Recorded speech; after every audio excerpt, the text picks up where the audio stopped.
Gopijana Vallabha Girivardhari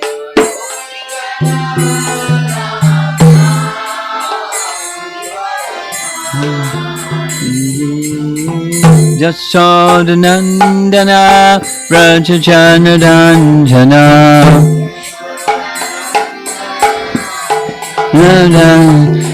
Jasodanandana Vrajajanaranjana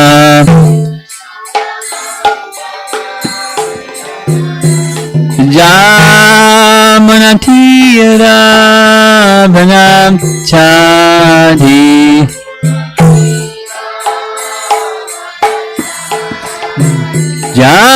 Jamanatira Vanam Chadi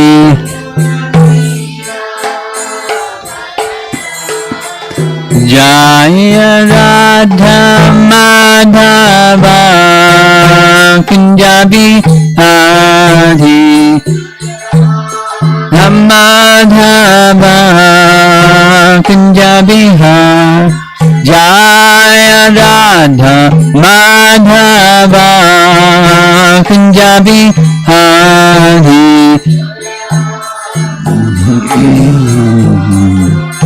Kunjabi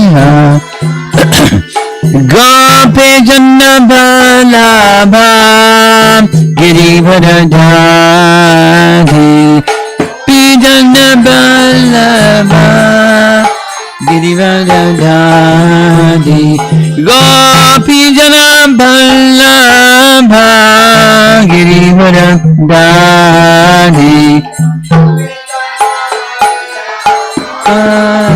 Girivardhari Jasodanandana Vrajajanaranjana Dana Vrajajanaran Jasodanandana Vrajajanaranjana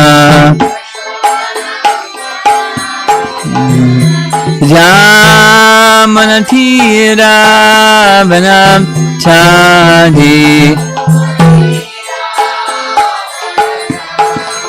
Jamanatira Vanam Chadi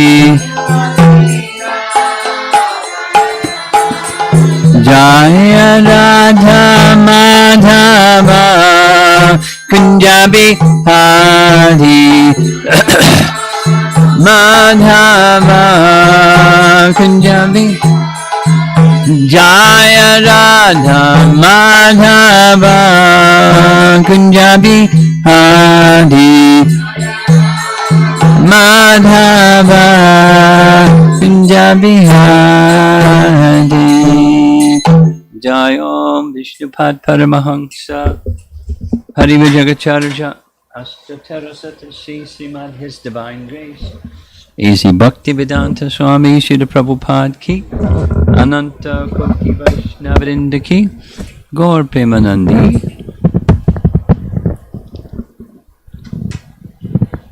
Where are you going? Is it in the way? Okay.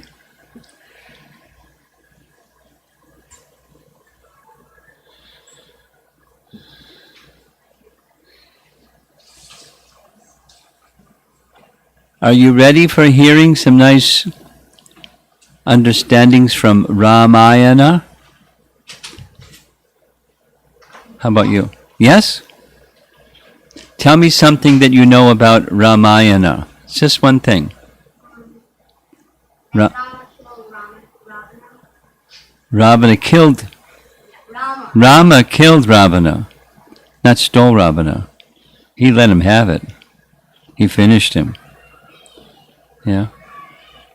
How about you? Something from Ramayana. Anything.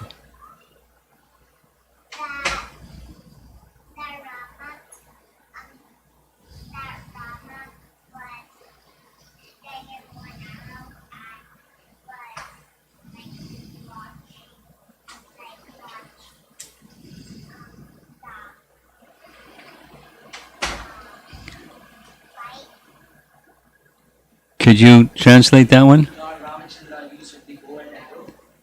Ramachandra uses bow and arrow. And then fight. And fights. Yes. That Ravana took Sita because he wanted to marry her, and Rama sent Hanuman to get back Sita, and Hanuman fighted this villain, this big villain that entered in the kingdom of Ravana. Yeah. That's what we're going to talk about tonight. Yay! Hanuman. Hanuman. So a little bit, the big picture. The big picture is the story of Ramayana was very much loved by the spiritual master of Ramanujacharya. Ramanujacharya's spiritual master's name was Jamunacharya. Jamunacharya. Jamunacharya? Yes. So Jamunacharya studied and meditated and prayed and expressed to his disciples. There are 18 main themes.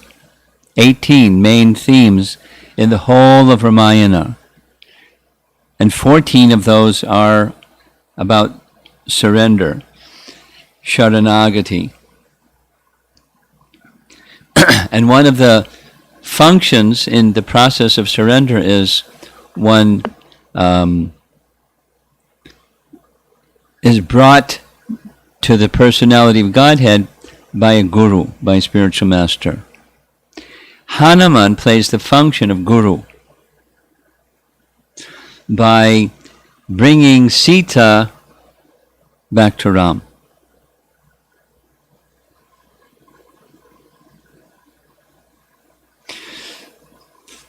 He was empowered by Ram to do that. He was instructed by Ram to do that and empowered by Ram to do that, because a guru can't do that without empowerment from the Supreme. He was explicitly empowered. I have confidence that you will find Sita and restore her to me.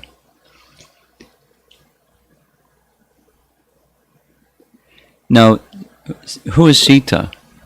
Sita is the internal potency, the spiritual potency of the Supreme Personality of Godhead. Just like Lakshmi is to Narayan, Sita is to Ram. They're inseparable. Can you ever separate sunshine from the sun? No such thing. Can you separate the sun from sunshine? No such thing. They're inseparable. And deer. Oh, Ram, look. See that beautiful deer. When we go back to Ayodhya in 1 year from now, wouldn't it be very nice if that deer was in the royal garden? You know how much I love the garden. I love the garden more than the palace. And oh, if this lovely deer was there, wouldn't that be nice, Ram?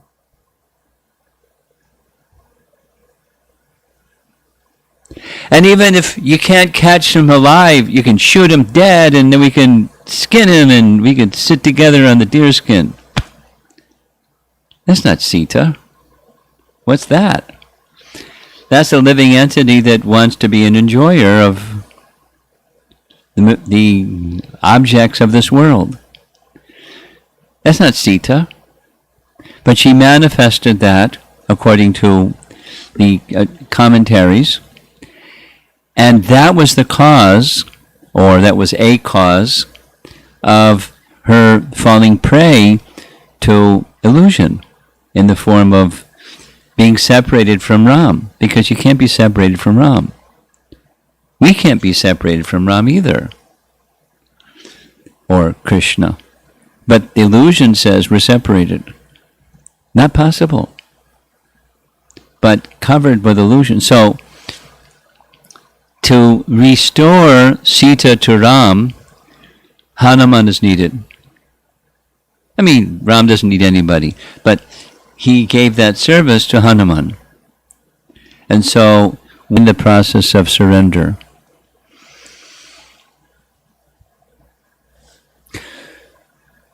So you know the ordeal. After Sita was kidnapped, Ram and Lakshman went searching. Many events happened. Kabanda indicated the best way to find Sita is to make friendship with one who is in a similar difficulty. Sugriva is in a similar difficulty. You'll find him near Lake Pampa. Head that away. So they went that away. They went to Lake Pampa.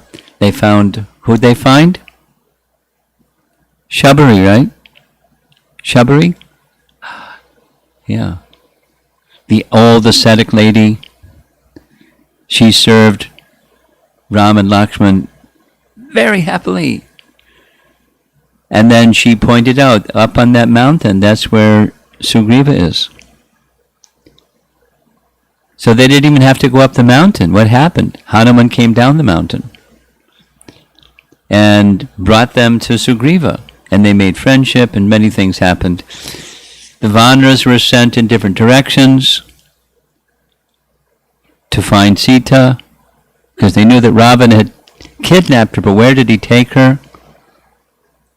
Because he could travel anywhere in the universe. He was that kind of he had that kind of power. So they finally found out where she is. How'd they find out where she is? Sampati. Sampati? Sampati? Yes, you know Sampati. Sampati was the brother of Jatayu. Jatayu. So Sampati was the elder brother, and Sampati had vision. He could see far, far away, and he said, there's Sita. She's in Lanka. She's still alive. She's still okay. But they wanted to then verify, so Hanuman was given the assignment. Well, it didn't happen right away. What happened was, the distance between where the southern tip of India and Lanka, where Ravana's kingdom was really far. 100 yojanas, which is how many miles? 800 miles. So who's going to be able to jump 800 miles? They asked the Vanaras. Well, I can do 300. I can do 400. And no one could do it. So then what happened? Jambavan said, Hanuman, you're not saying anything. You know why Hanuman didn't say anything? Because when Hanuman was little, a little Hanuman, little baby Hanuman, he was the son of Vayu. He had powers like anything, so he could But when he got all these benedictions from the demigods, there's some story in between, he was doing monkey business as a little monkey and messing up the yagyas of the brahmanas. But there was a benediction that he couldn't be cursed by a brahmana. So the brahmana said, well, you're going to forget everything until that day comes when somebody reminds you of all your powers. So Jambavan knew. Jambavan said, Hanuman started growing bigger and bigger and bigger and bigger. And he's the one that can cross the ocean to reach Lanka.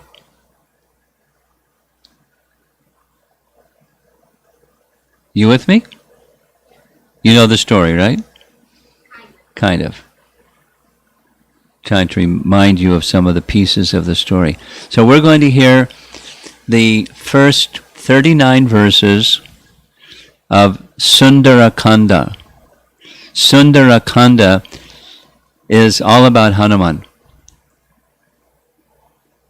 But there's other things that's Sundara. What does Sundara mean? Sundara means beautiful, right? Like Shama Sundara. Shama Sundara means beautiful Sham. Krishna is a name of Krishna. Shama Sundara, right? The deities in Vrindavan, Radha, Shama, Sundara. Yes? Radha, Shama, Sundara. So Sundara means beautiful. Sundara has a second meaning. Sundara also means worthy of seeing. And Sundara has a third meaning, finding a lost object. Ah, Sita was lost, but they found her. Hanuman found her. Nashta dravasya labhohi sundara prakirtita. Finding a lost object. So that's Sundarakanda has to do with finding Sita. But then there's other Sundara features, or the beauty of Ram. Rama Saundarya, it's a grammatical Sanskrit grammar rule. Sundara becomes Saundarya. Rama Saundarya, the beauty of Ram. The beauty of Ram is found in Sundarakanda when Hanuman is in the tree above where Sita is, and he doesn't want to frighten her, so he starts singing the glories of Ram. And in 95 verses, Hanuman describes the beauty in the form of beautiful Ram Saundarya. So finding a lost object, Ram Saundarya, Sita Saundarya.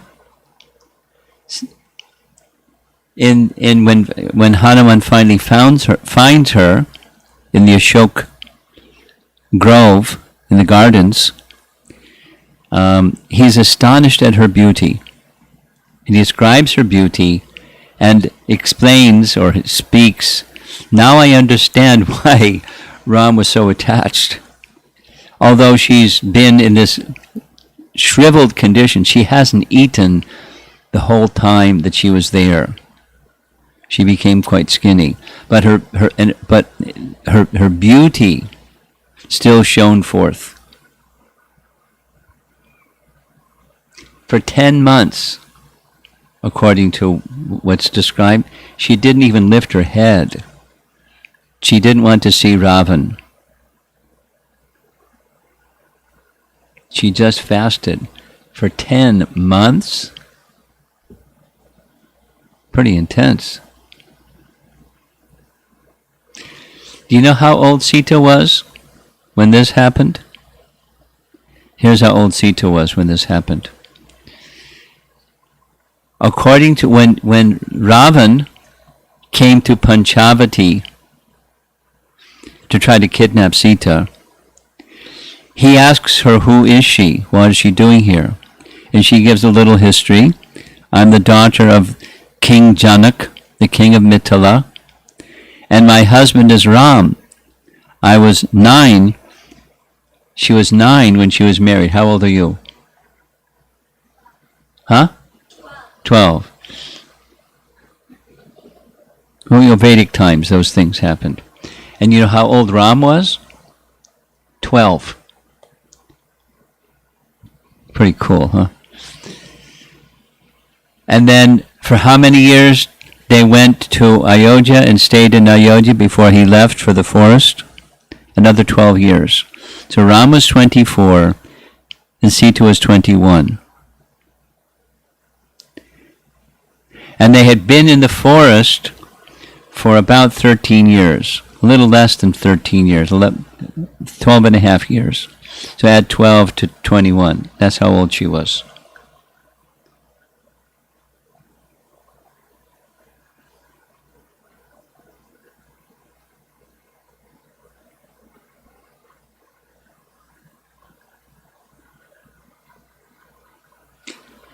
And another feature of Sita's beauty was her detachment.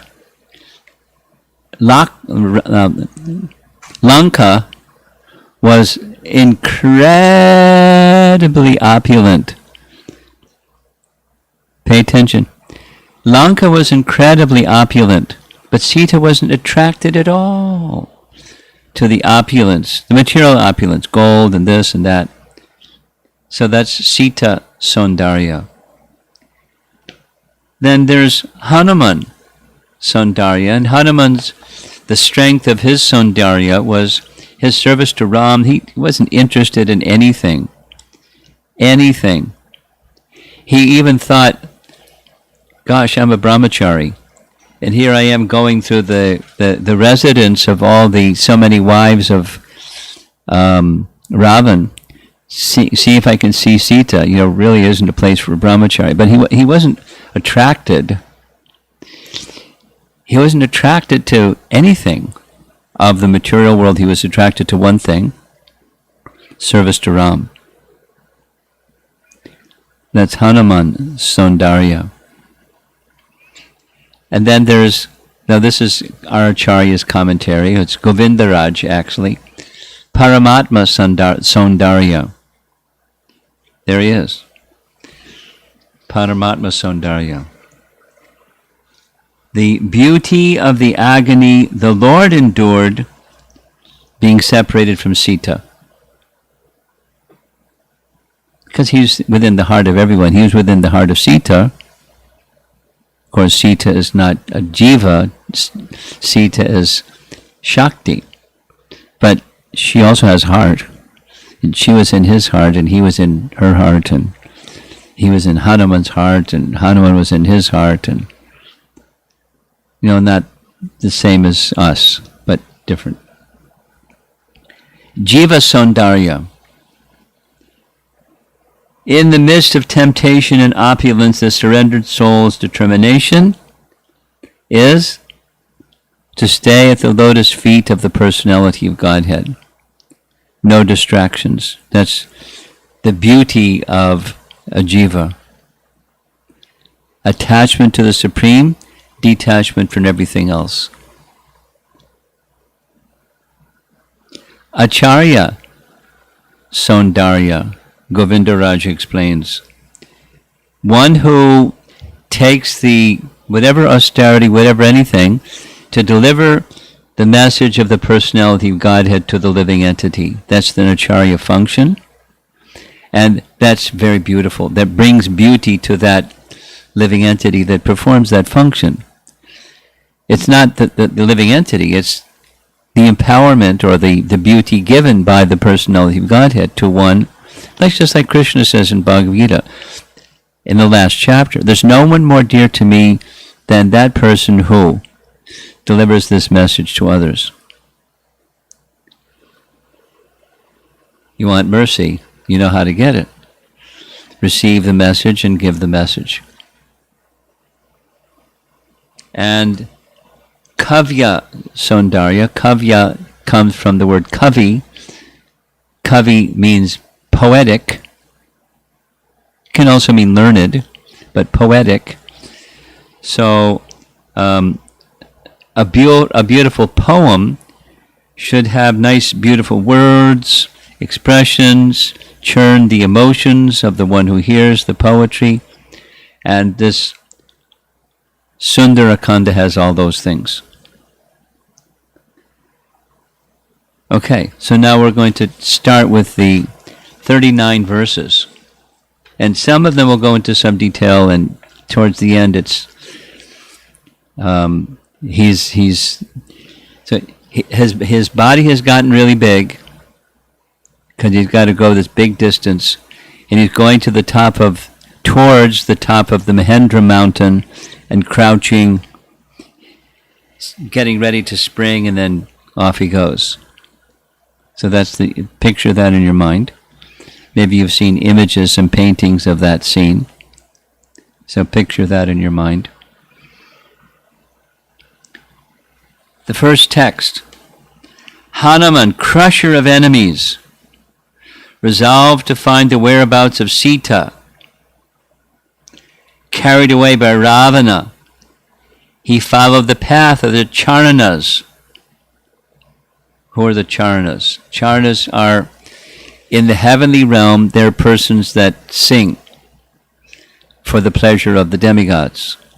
They're the Charanas. There's Charanas and Siddhas and Gandharvas and Apsaras, and they do different services. The Charanas, they sing nice songs for the pleasure of the demigods, in the glorification of the demigods. So he's following the path, Hanuman is following the path of the Charanas. In this case, it means for us the previous perfected souls. He was an independent-minded person. He knew how to follow the perfected souls. And before he began his service, before one who is carrying out the service of another, that's what an acharya does, service of the Supreme Personality of Godhead, there's this very clear determination, or sankalpa. You know what the word sankalpa means? It's intention, or you fix your mind on achieving something. But he's not doing it independently. He's doing it on behalf of Ram. The mission assigned to him by Ram, find Sita. 2 words. Find Sita. And then sankalpa. He's fixed, and he's going to follow the path of the previous perfected souls. This is the principle of disciplic succession. It's an acharya function, and he is preparing himself to carry out that mission. The next verse is really nice. It describes his posture as he's crouched at the top of Mahendra mountain. Hanuman, who raised his head and neck, intending to cross the formidable ocean which none else could accomplish, looked like, well, the literal translation is a leading bull. So it's Gavam Patir Iva. Literally, it's the husband of a cow. Gavam Pati Iva. Like a bull. But in a herd of cows and bulls, there may be one that's like the leader, the lead bull, the master, the dominant male, whose stance is formidable and is ready to challenge anyone, anything. So Gavam can also indicate, the Gavam Pati can also indicate one who is eloquent speaker. Hanuman was gifted when those benedictions came from the demigods. There's a story, so when benedictions were given, he would be an eloquent speaker. There were many. That was one of many. He spoke so well. Always. In any circumstance, he knew how to speak to Ravan.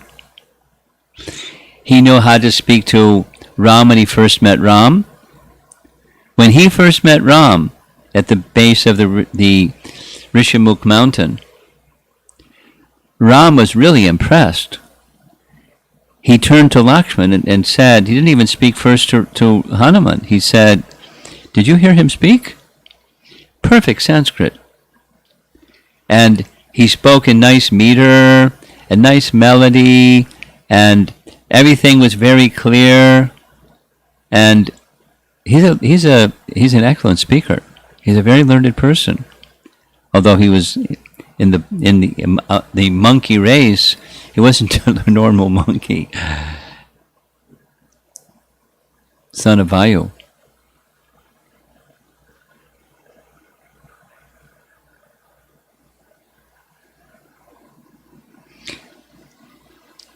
There's some other terms, and I don't know if time permits. It's already a little after 7. Here's the Sanskrit. Duskaram Nishprati Dvandvam Chikirshan Karma Vanaraha Samudagra Shiro Grivo Gavampatir Eva Ababhau. So Vanara.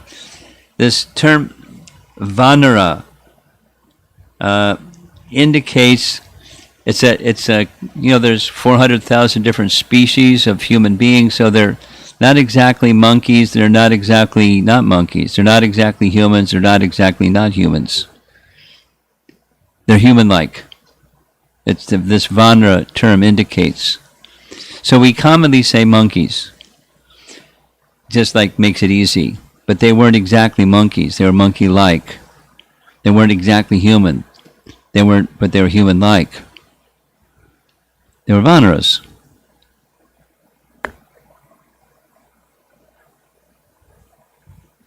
The literal meaning is, are they human? If you were to translate the word Vanara, that's what it means.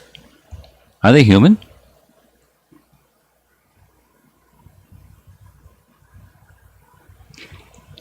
In the commentaries on Ramayana, this word Vanara is used not just in reference to the assistance of Sugriva and those that helped Ram get victory over Lanka and Ravana and so forth, but it refers to, in general, to devotees of the Lord who can achieve superhuman tasks. Because going way back, in the very, very, very beginning of Ramayana, when the yajna was being performed so that Dasrath would be able to have sons, that was going on in the earthly realm. In the heavenly realm, the Devas were having a Deva conference. And their conference was, what are we going to do about Ravana? He's disturbing the whole universe. What to do? As they were speaking, Vishnu, this is Padma Purana, says, Vishnu appeared right in their assembly and said, no worries, just now I'm going to appear in 4 forms as the sons of Dasarath, and you please assist me in conquering Ravana. You arrange, Brahma, you arrange for the demigods to produce offspring in the species that Ravana didn't ask benediction from you. So the Vanaras were then told, the demigods were told, produce offspring that will have all these superpowers, demigod kind of powers, but they're in the bodies of Vanaras that are not exactly human, but not human, not exactly monkey, but not monkey. They could change shapes. They could use all weapons.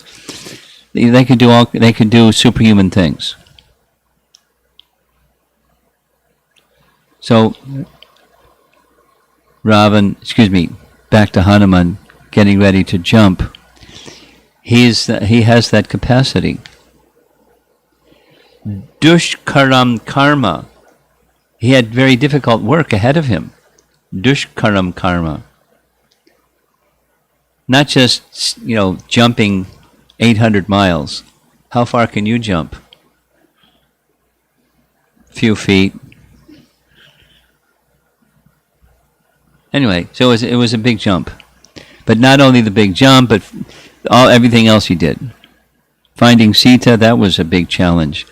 And then protecting Sita, that was another big challenge. And challenging Ravana and the whole of the city of Lanka and burning it and everything else he did.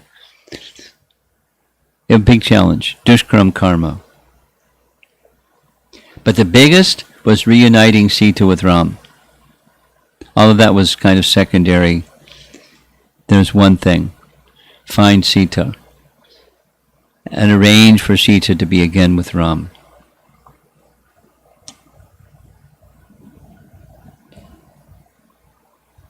Nishprati Dvandvam Chirkishan. He had a strong desire to serve Ram, desire that goes beyond Dvandava. Dvanda means duality. Well, duality. Sometimes you're hot, sometimes you're cold.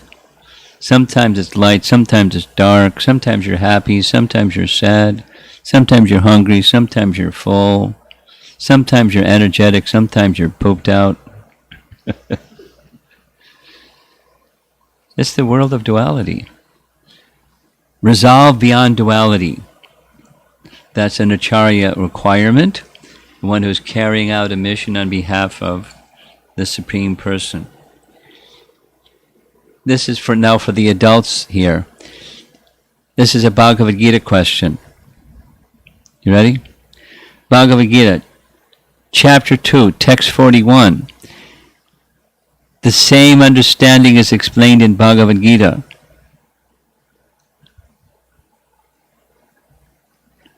Okay, he knows. Paramatma knows. Anybody else knows? Bhagavad Gita 2:41. Vyavasayatmika buddhir ekeha kurunandana. There it is. Vyavasayatmika buddhi. Single mind. Buddhi means intelligence. Vyavasayatmika buddhi. Single-minded intelligence.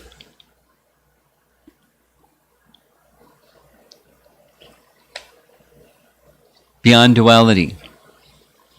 No, well, I don't know. It's a big challenge. Maybe I'll think about it. Single-minded. Okay, I'm going to keep going because of time. Text 3. Tawny-hued Hanuman. Tawny is kind of like a brownish white, cream-colored, brownish color. That's tawny. That's the color of his body, Hanuman's body. Tawny-hued Hanuman, gifted with extraordinary strength and patience, happily strolled on the marshy tracts of grasslands which had the color of Vaidurya. So this marshy grasslands, of course, it sounded like he was already on top of the mountain, but he's not at the mountain. He wasn't at the mountain yet. He is getting ready. So the marshy grasslands, our poets, acharyas say, this indicates our worldly activities and the attachments for our worldly activities, tendencies we discussed in this morning's class, vasana, the accumulation through past impressions of a certain tendency for material stuff, doing this and doing that. That's our vasanas. And they just keep moving us along like, conditioned souls. So he's moving past all that. He's leaving that behind.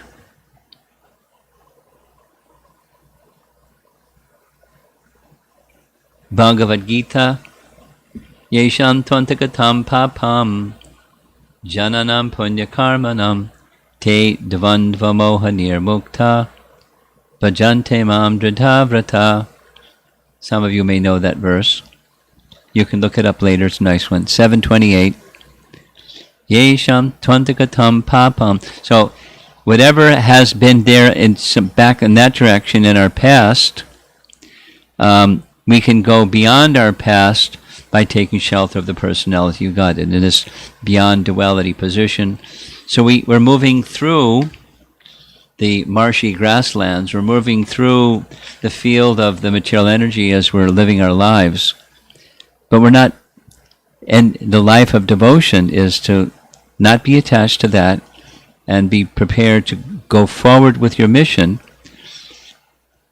to carry Krishna's message, or in this case, carry Ram's message.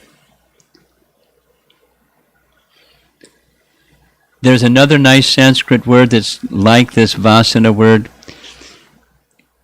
There's different types of karma. According to Nectar of Devotion, when you get to study Nectar of Devotion, you'll learn all about it. There's prarabdha karma, that's karma that's happening now. Like, you stub your toe or somebody gives you ice cream. So it can be something that's painful or something that's enjoyable. Some happiness or some distress. That's prarabdha karma, it's happening right now. And then there's that which didn't happen yet. Aprarabdha karma. That's these tendencies. It's karma stored up that hasn't happened yet. But it's, there's tendencies. And when tendencies get their prompt, they come out. Like, you can be very calm and then somebody says something nasty to you and something happens to the mind.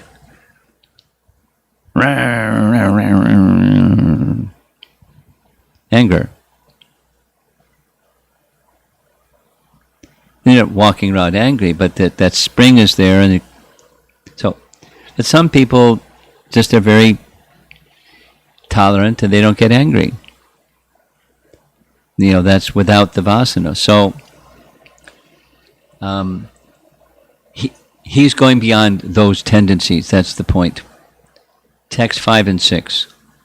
The mountain was as though decorated with mineral rocks of varied colors, like blue, red, and yellow and green, as well as black and white.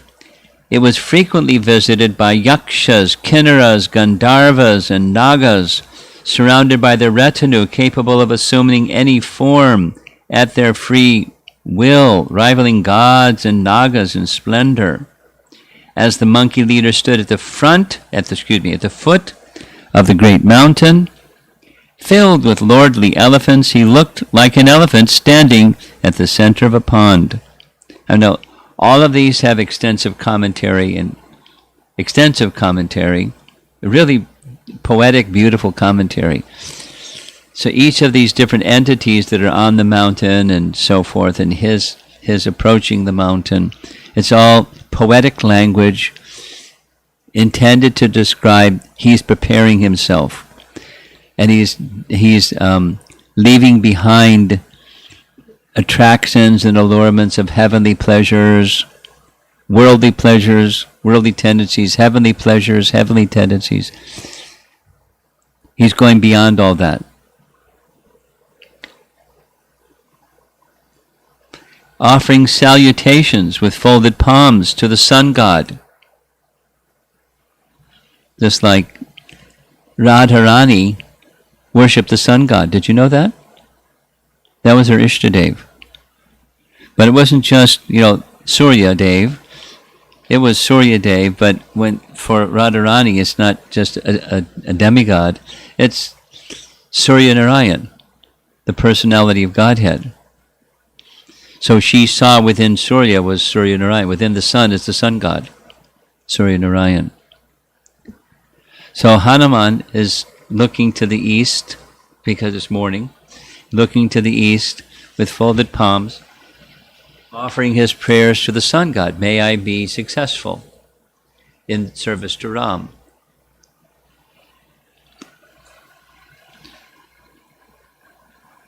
And to the wind god, that's his father, to the creator, Brahma, and to all the attendants of Lord Shiva, he made up his mind to proceed to Lanka. So who did Hanuman receive instruction in the Vedas? From whom did Hanuman receive instructions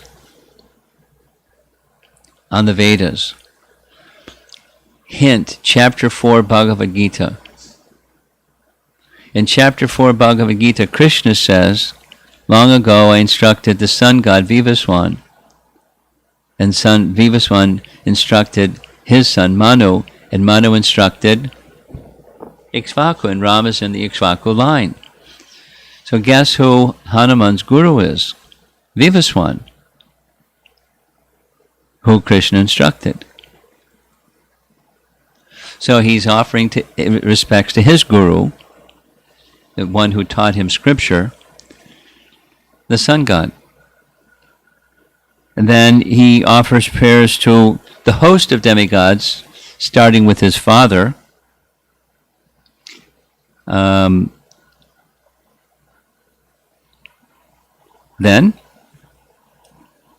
after facing east, Hanuman, endowed with great equanimity, facing the east and joining his palms by way of salutation to the wind god, his father, enlarged his size and turned south in order to depart. So he's honoring everyone, the spiritual and the worldly. He's honoring everyone because he's on an important mission. He needs everyone's blessings. Having made up his mind to leap for the cause of Ram, Hanuman began to grow in size just like the sea swells during the full moon.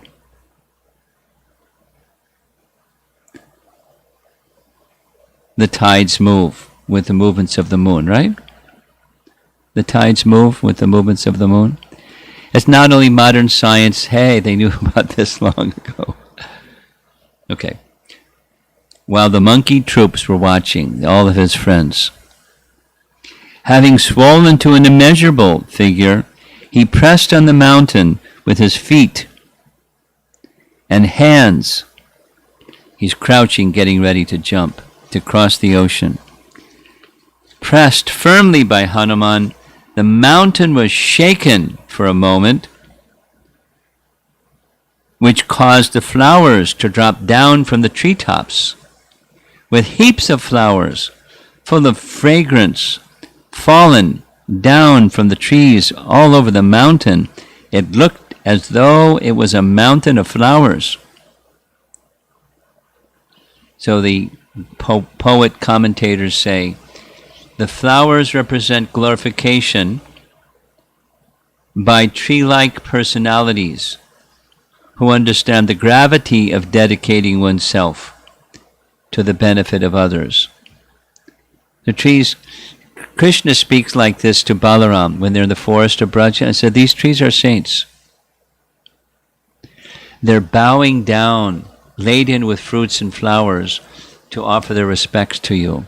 These, I can tell, they're saints, and they're honoring you. So persons knowing that someone's doing a difficult task like this, they want to offer whatever they have.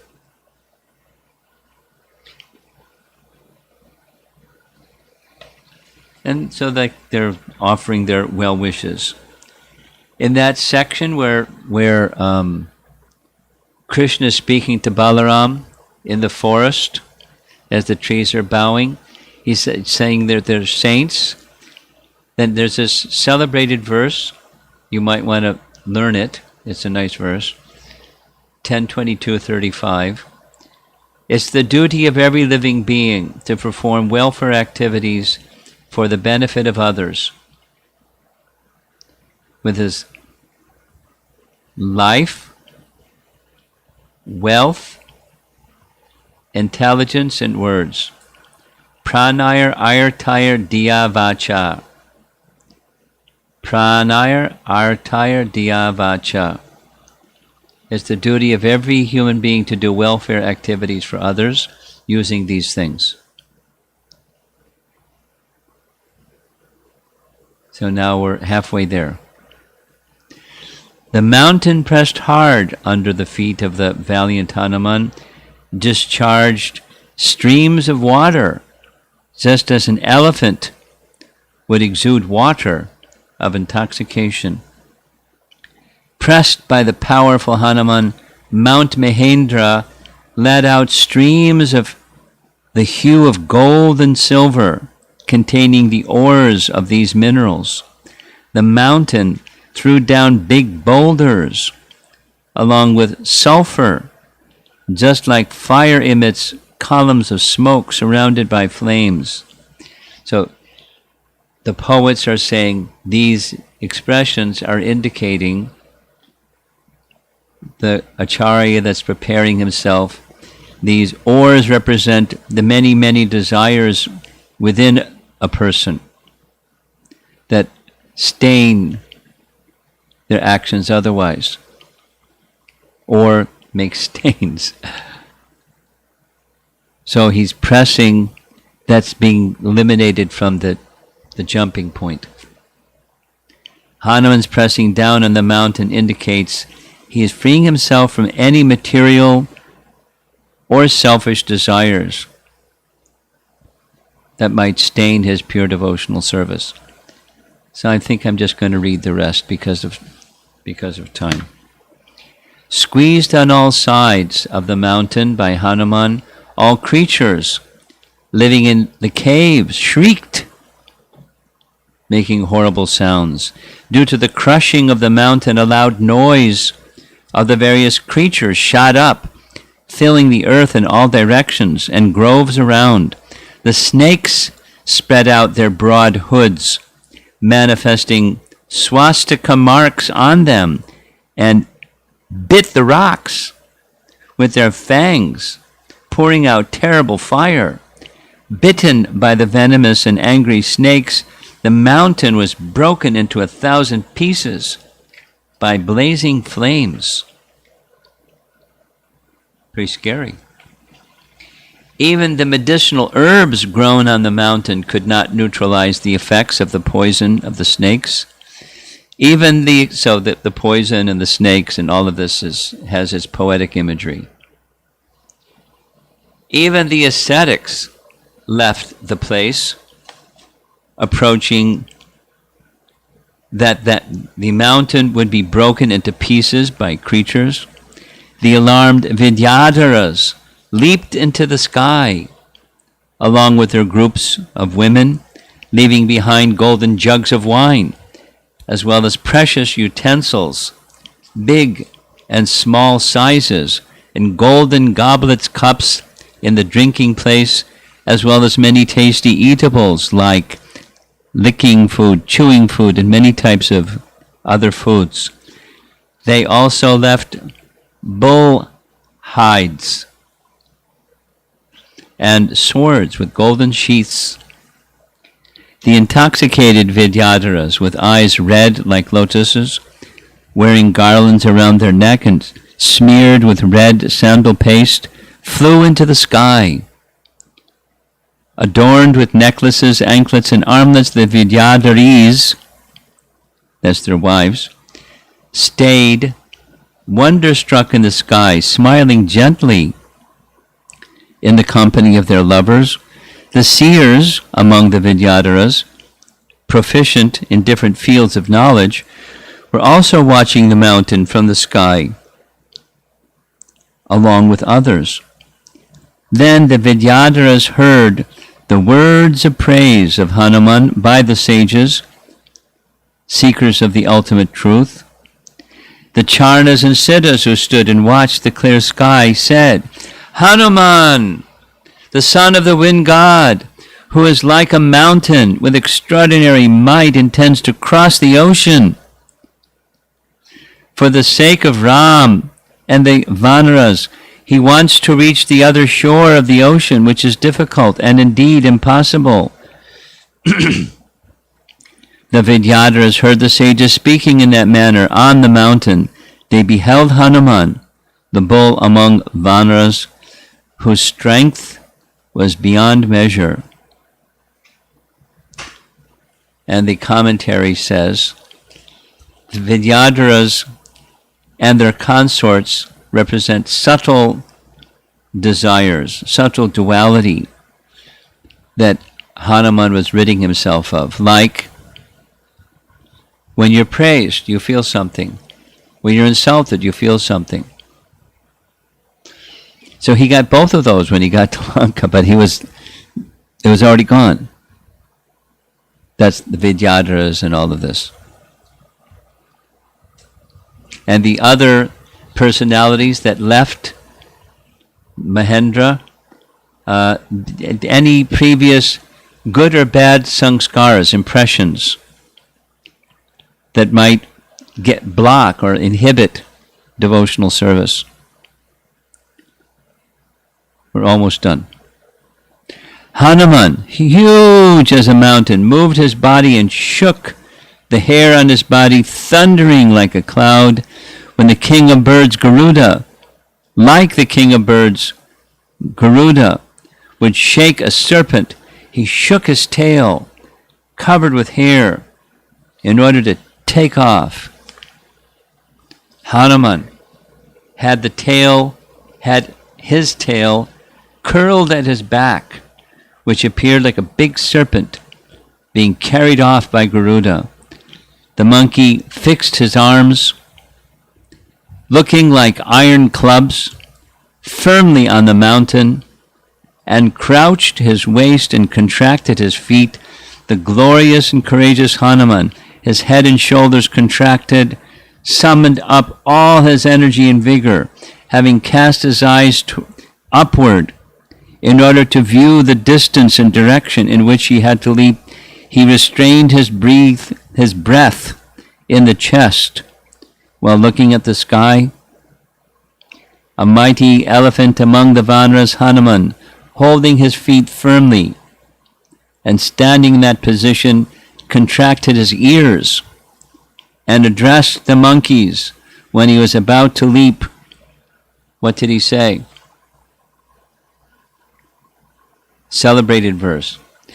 Just like an arrow released by Raghava would fly, I too will proceed with the speed of the wind and reach Lanka, ruled by Ravana.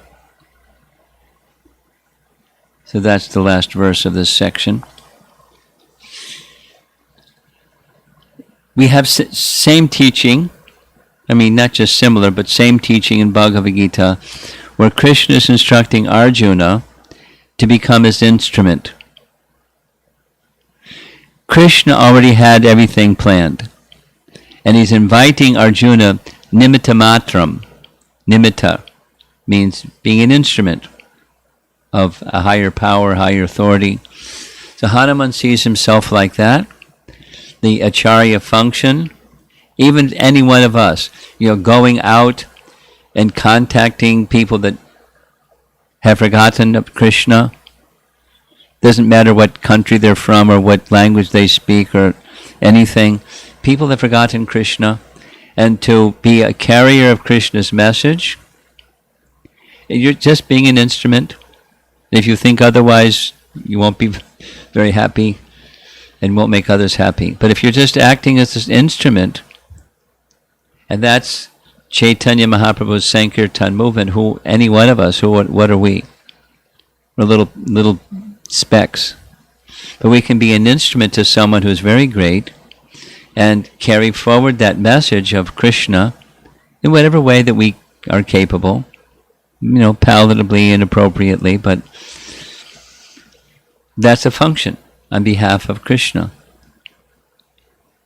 And carrying out that function, there's some preparation, there's some qualification, but the qualification is just wishing to be an instrument of Krishna's message. In this case, it's Ram's message to Sita. He has to find her, reassure her. He's been prepared. He was even given the ring. But, besides the ring, that was like, hard evidence. But how he spoke, describing Ram's form, describing pastimes, his devotion itself, it was compelling. What's Sita going to feel when she hears all that? For 10 months, she's been tortured. So she's naturally, wary. Ravan is filled with tricks and who knows. But Hanuman's purity and everything was compelling. So she let her guard down and felt safe, and then shared her heart. And so many other nice things.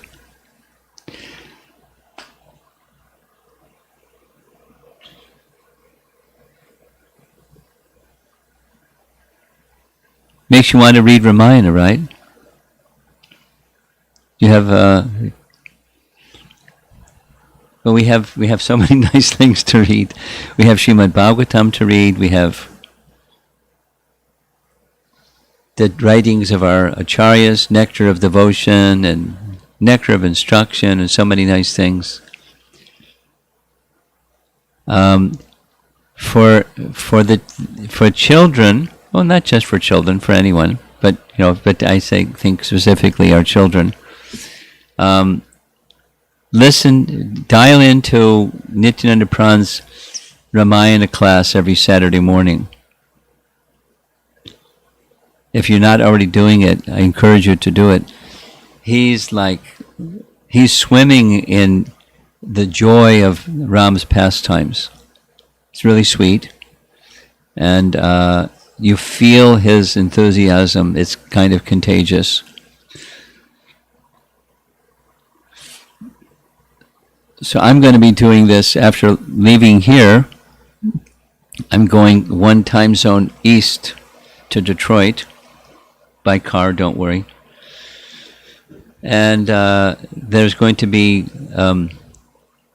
October 1st through October 7th is the national holiday for China. So we're going to have, we have our 4th of July holiday. They have it's a 7-day holiday. And morning till night, morning classes, evening classes. So I'll be 12 hours difference from them. So morning class and evening class, which would be for them the opposite. Just discussing Ramayana with translation in Chinese. So it'll take twice as long. But it'll be, I'm sure it'll be very inviting for them. And just one last thing, just a little sharing, looking at the clock at 7:30. There's a strategy from the GBCs in China. They feel, rightly so, that people in China they're very strongly invested in their culture. They pride themselves in Chinese culture, Chinese medicine, Chinese architecture, Chinese. So the plan is, there was the suggestion of Chandrasekhar Prabhu, one of the GBCs for China, is that when I do this, so with each of the personalities, just like we just spoke about Hanuman, so there's going to be someone speaking about from Chinese culture or literature or history, who is someone that represents some similar characteristics or traits of that personality. So the first 5-7 minutes is going to be in Chinese, this king, that person, this personality, this literary person, something. And then here comes the Ramayana character that resembles, or their character resembles the Ramayana personality. And one by one. So it's their culture. It's called KCCC, Krishna consciousness with Chinese characteristics.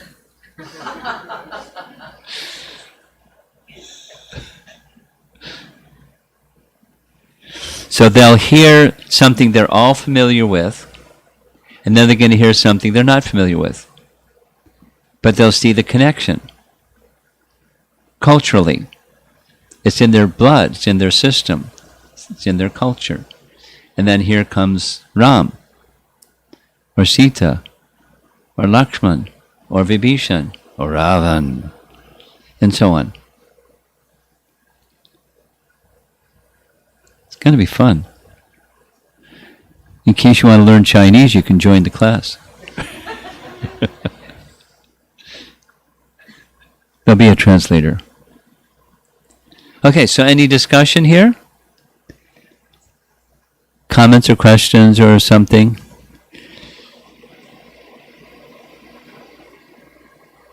I'm looking at the... You always have some nice question. You do? Fantastic. So what Here's the microphone, so the people that are watching distant, they'll be able to hear. So, Just speak into the microphone. what does the Hare Krishna mantra mean? What does it mean? Yeah. It means Hare is calling Radharani. One of Radharani's names is Hara. And in the vocative or calling, it becomes Hare. Hare! Oh, Radha. Yes? Please engage me in the service of Krishna. That's the meaning. It's a call, an appeal to Radharani, because she's the one that will engage us in Krishna's service. Please engage me in Krishna's service. That's the meaning. Oh, Radharani. Oh, energy of Krishna. Please engage me in the service of Krishna. That's the meaning. Okay. Okay?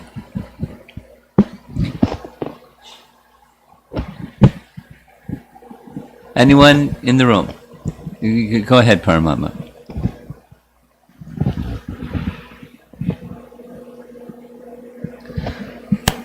Two questions, Maharaj.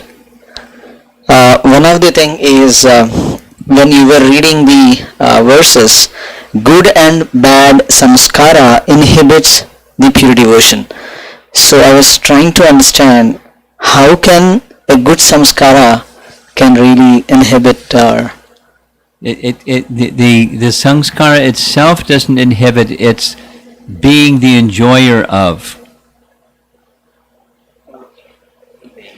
The obstacle is independent enjoyment spirit. Okay. So if I do some good work, I get some good samskara, and now I'm anticipating enjoying some good fruit from that good samskara. So it's not exactly the samskara that's the problem, it's the enjoying spirit that's the problem. Amazing. Thank you, Maharaj. Amazing answer. I was just wondering, when Ravana She comes... has a question in relation to response to his? In response to his or separate? Separate, okay, go ahead. I was just trying to understand, when did Mother Sita, when she was in Panchavati so far with Lord Ramachandra, and the moment Ravana kidnaps, does she changes to Maya Sita at that point? No.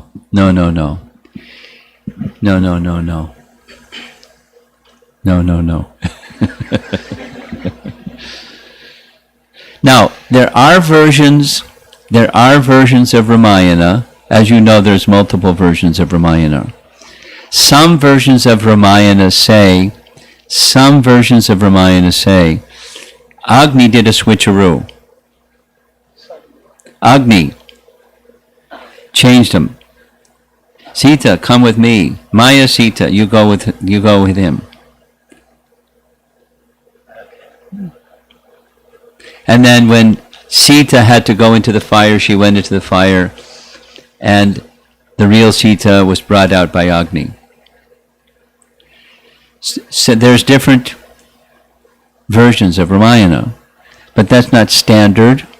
There's multiple, and we say multiple Ramayanas. There are authorized ones, and there's lots of ones that aren't. But amongst the authorized means, our great acharyas in disciplic lines, plural, they recognize certain Ramayanas as authentic. And then there's, just like in the 9th canto Bhagavatam, when Shukadeva begins speaking, Maharaj Parikshit, he says, that was 5,000 years ago, I'm only going to speak of the authorized versions. It means they were unauthorized. So, amongst the authorized versions, there's some variety, and that's one of them. What you said, which is, when Ravana was coming, Agni knew. And so the Maya Sita was supplied by Agni. He changed her out to protect Sita, and then returned Sita later. That's one version.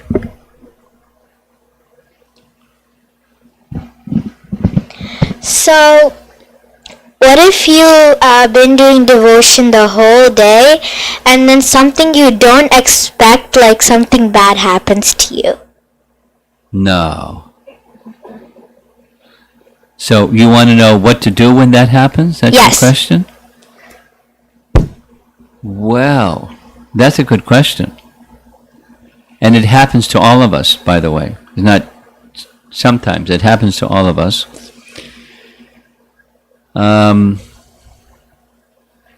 There's some steps. First step, mode of goodness.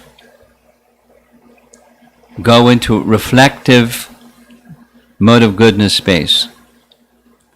My dear Lord Krishna, something unexpected just happened. My life is connected to you and your service. I'm not going to depart from that unexpected circumstance. Let's assume it's unpleasant. I'm not going to budge an inch from your shelter. Now, if from that's first is pause. That's one step. Next is connect with Krishna again, and then you can consider what are some appropriate responses suitable for the circumstance that just came my way unexpectedly. You do a little brainstorming session. You know that one. Here's some options. It's called respond rather than react. I have some choices to make, so I'm going to select the choice that's proper, appropriate for the circumstance, and it'll be in alignment with who I really am in my life of devotion to Krishna. Supposing you don't pause and you don't go to connect with Krishna again, you're going to react. And it can be anything. Anger, fear, scream, it can be all kinds of emotional responses or reactions. Get angry, yell at somebody, blame somebody or something. Those things happen when you're not. So the pause, go into reflective space, turn your face to Krishna, not towards the circumstance. Don't go right away to, problem solving. Go to Krishna. And you connect with Krishna. I'm your servant. I'm meant for your service. Here's an unexpected circumstance. How may I best serve you in this circumstance? Now that can when you practice and practice and practice, it happens really quickly. For some of us, we're a little slow. I don't do that. So I've learned I don't move quickly. So take your time. You don't have to immediately respond to something unless there's a car coming at you or something like that. Then you have to respond quickly. But you can make some choices about how you're going to respond, and do it thoughtfully. With that same devotion to Krishna that you spent the whole day working on your devotion to Krishna, and then something unexpected came. Stay in that devotion to Krishna mood. You want to add something? Yeah. So can something bad happen to you, like if you did something bad in the past? Oh, yeah. Okay. Yeah. So I take responsibility. Each of us takes responsibility for whatever we've done in the past. This is kind of like this earlier question of bad impressions and good impressions. We got all kinds of impressions, and some are good and some are bad, and we're responsible for them. Now, I can blame somebody that did something, but that's coming. Karma comes our way due to our past deeds. Okay? Thank you. Okay. You have a question? So Hare Krishna. So this. It's on. So is Hanuman alive in the Dwapar Yuga? And what happened to Hanuman after Krishna went to Golok? After Ram returned to Ayodhya, where did Hanuman go? That's what you want to know? No. I think Hanuman is still alive and in Dwapar Yuga, correct? Yes. So what happened to Hanuman after Krishna went to Golok? Because Well, he's still. Let me rephrase your question. Hanuman appeared in Dwapara Yuga. He appeared with Ram, who appeared in Dwapara Yuga. Ram ruled for 60,000 years, right? Ram ruled for 60,000 years. And then with his whole entourage, he returned to Ayodhya except for one, Hanuman. Now, where did Hanuman go from that point? And he's still there. And where Hanuman went, you can read in Canto 5, Srimad Bhagavatam, chapter 19, you'll find out where he went. He went to Harivarsha. Where's Harivarsha? Well, Harivarsha is one of it's one of the 9 tracts of land or varshas in Jambudweep. What's Jambudweep? Jambudweep is the central island in Bhumandala. What's Bhumandala? Bhumandala is the plane in Vedic cosmology. It's the plane of the planets or the places of residence in our karmic plane. So Bhu, Bhuvar, Swargaloka, right? So Bhu Loka has 7 islands, circular islands, and the central island is Jambudweep, and Harivarsha is one of the 9 varshas in Jambudweep. Now, that's a lot of language. If you want to get a picture of it, he'll send it to you.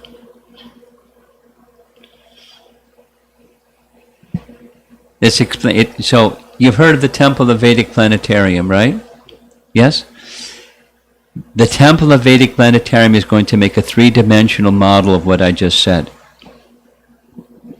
And what he's going to send you is a little audio, a little video, animated video presentation of what that Temple of Vedic Planetarium is going to do, what it's going to look like.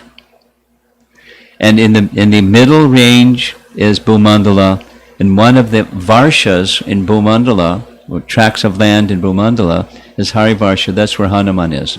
So the answer to your question, he went to Harivarsha, and he's still there. And it's said that he'll be there to the end of this universe. When the universe is withdrawn, he'll go back to Ram in Ayodhya, in the spiritual realm.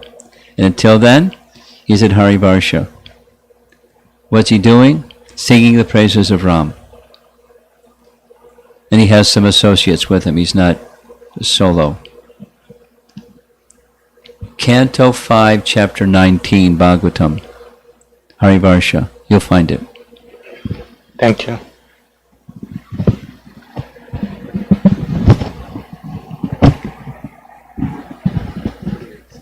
Yeah. Like, is devotion and devotees same? Well, almost the same. They're in the same category, but the devotee is the jiva, and the devotion is the expression of the jiva towards the object, Krishna. So there's actually 3 things. There's the devotee, there's the object of devotion, and the exchange of loving service towards the object of devotion. That's bhakti. So there's 3 things. So in the same category, but they're separate entities. Okay? Fantastic.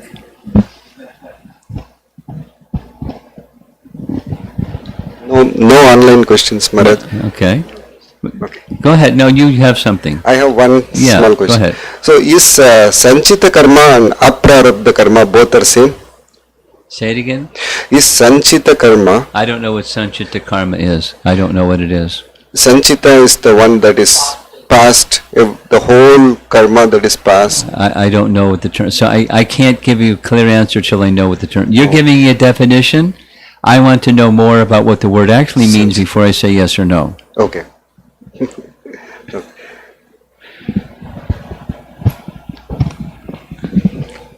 Yeah. Maharaj, one question. I was just deliberating on the point of Vanara, whether he is human being, maybe like human being, may not be like monkey. But then Lord Vishnu tells Lord Brahma that make arrangements that Ravana would be killed not by human being or Vanara or animals. That is what not he asked, right? So I don't know what exactly the words were. okay. So you're asking a very detailed question that I would want to know. What does Valmiki Ramayana say? What did Vishnu tell Brahma? Yes. Sorry, I'm not going to go there unless Okay. I know the exact, because it's a very precise question. Okay. The two categories were animals and humans. That Ravan didn't ask for protection from those two because they're too inconsequential. So Brahma knew those are two categories. Rama knew, or Vishnu knew, so he appeared as a human, and he would be destroyed by a human. Okay, so my follow-up question was, if that is the case, even a Vanara can kill Ravana? Means, of course, there is a past time, but just in case. Well, theory, I suppose, because there he wouldn't be invincible Okay. to Vanaras, or to animals. That was your question. Yes. Okay. You had a question in the back, yes? Yes. You didn't raise your hand, but I could tell. Yes. So, is there any easier way to understand what is the difference between confidential knowledge, more confidential knowledge, most confidential knowledge? I have a real easy explanation, but there's probably more than one. Okay. Here's a real easy one. Knowledge of the soul, keep it really simple. Knowledge of the soul is confidential, because that's who you are. More confidential is there's a supreme soul and an individual soul. Some people, not many people know who they are. Some people have an understanding of Aham Brahmasmi, but they don't have an understanding of Paramatma. And most confidential, what's the relationship? So we do it again? Confidential is to know who you are. More confidential is you're part of the Supreme. And most confidential is the relationship with the Supreme.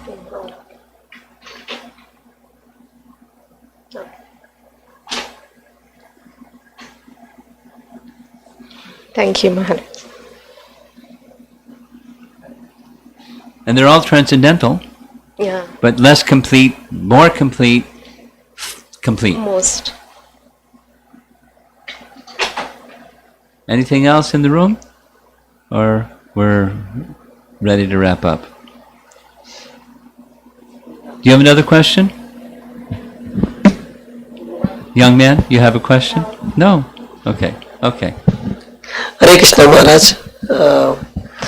Sir, like you continue to this previous question, Okay. Hanuman is still alive, right? Hanuman what? Hanuman is still alive, right? Oh Alive, yeah, right? oh yeah. So what is the purpose behind on that? What's the purpose? Yeah, still universe end. So he's going to live till that universe end, right? Yes. So what is the actual purpose? The purpose of what? The purpose of Still his being alive? Yeah. Everybody went back, all the... So, what's the purpose of Sankirtan? What's the purpose of singing the glories of the Lord? What's the purpose of what Hanuman is doing? He's doing a service. What's the purpose of that service? It's to create auspiciousness.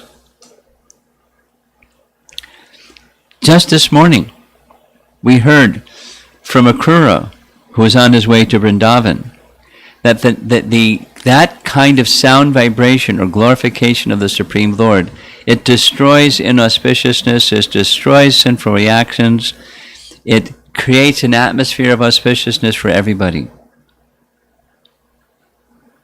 That's what he's doing. That's the purpose of what he's doing. He's happy, he can be happy anywhere, but he's creating auspiciousness for everybody. And drawing their attention to Ram. Because that's beneficial, just like his daughter asked. That's bhakti. He's creating bhakti. He needs the opportunity for bhakti by doing what he's doing. That's the purpose. Are you okay with that answer? You look like puzzled. I still want to continue the same. Okay, I saw the question mark on your forehead. No. I got it like, Sankirtana and devotion on purpose or something like that. But why the situation what we are seeing currently, there is no Sankirtana movement. It's the age of Kali. Okay. It's just like, why is it cold in the winter? It's the season. I mean, the thing is like, he is here to show us something like, No, but so why are there seasons? Why are there ages of mankind? Oh. It has to do with guna and karma. It has to do with guna. So, I'll give you two visual images. Visual helps me. So, you know what a whirlpool looks like, right? Like, shh. So take a little something, a little cork, a little something that floats, and put it on the edge of a whirlpool. And it goes around and around and around and around and around, and it goes down and down, it goes faster and faster and faster, and shoo. The four ages of mankind are like that. It starts goodness.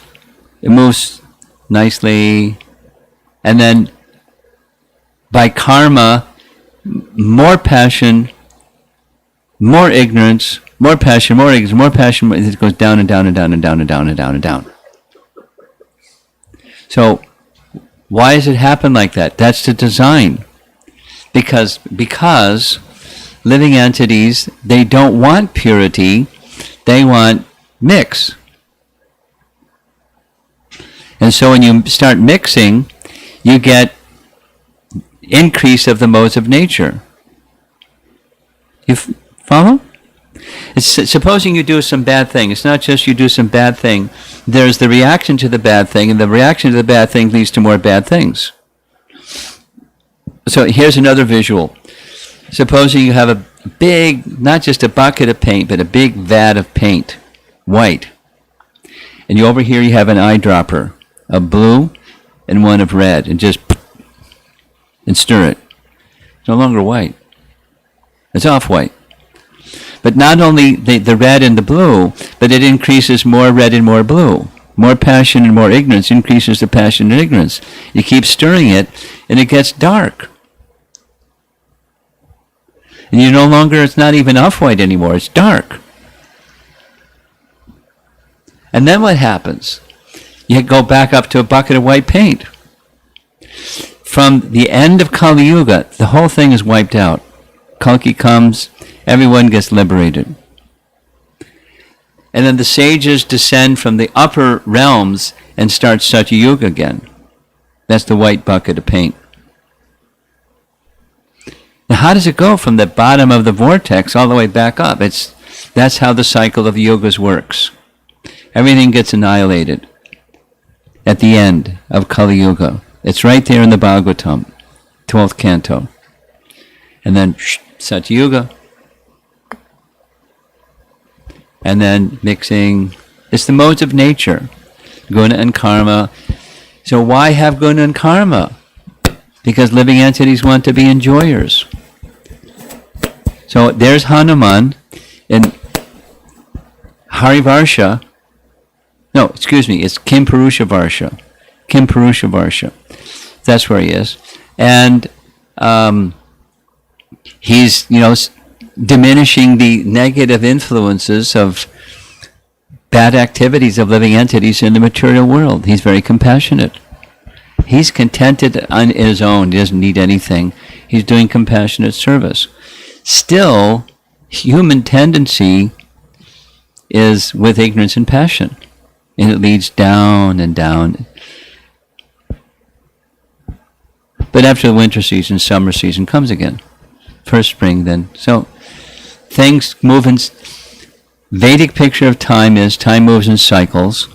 The yugas move in cycles. The seasons move in cycles. Day and night moves in cycles.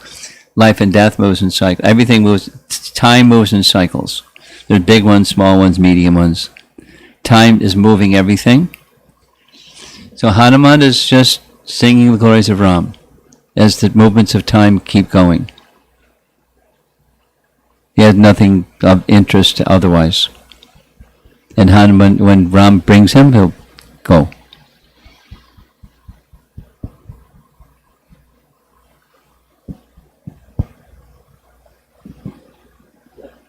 Thank you, Maharaj. You know, another way to ask your question is go step way back and say, why creation?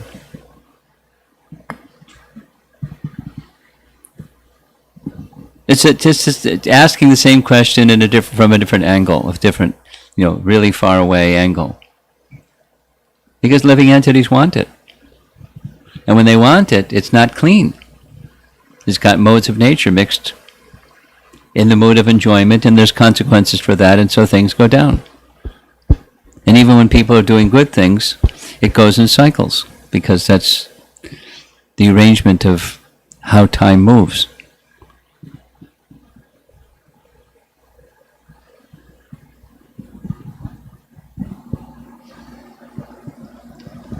Any online questions? One. This question is from Visalaksha Prabhu. Is there any lesson to learn from Lord Ramachandra and Lord Lakshmana meeting Sugriva through Sri Hanuman? Waiting to what? The last part? Ram and Lakshman meeting Sugriva Meeting. through Hanuman. Yeah. Sugriva gets the benefit. That's the lesson. We had this discussion yesterday about Maricha. You know who is Maricha? The one that took the shape of the golden deer? Maricha. So, Maricha knew Ravan is a bad guy. And Ram's a good guy. And Ram's all powerful. And Ravan is going to get smashed. Question. Why didn't Maricha just take shelter of Ram and get protection from the bad guy? It would have been a really simple solution, wouldn't it? Why didn't he? Because he didn't meet Hanuman. In order to become a devotee, you have to have association with a devotee. Bhakti awakens by receiving bhakti from one who has bhakti. And it doesn't happen otherwise. So now this question, what's the significance? Sugriva is Hanuman is Bhakta Hanuman. And Bhakta Hanuman brought Ram to Sugriva and told Sugriva. Sugriva trusted Hanuman. He's good. Okay, accept. That's all it took. Sugriva became a devotee because of association with Hanuman. And through the association of Hanuman, he got the association of Ram and Lakshman. Bhakti begins by associating with those who have bhakti. So, my dear devotees, give your association to those that have forgotten about Krishna. And it's not easy, you'll find out. They'll say, no, I'm too busy, or something. Or, no, I'm not interested. Or, no, I already know all about Krishna. Or they'll say different ways of saying no. You'll find. It's not easy. But, We want to be represent Ram. We want to represent Krishna and deliver Krishna's message. And we don't mind people saying no. We just say, okay, here, take some prasadam. And smile. Be good emissaries as Hanuman. Be good representative. And allow people to say no, that's fine. We go forward anyways. Okay, Prabhupada ki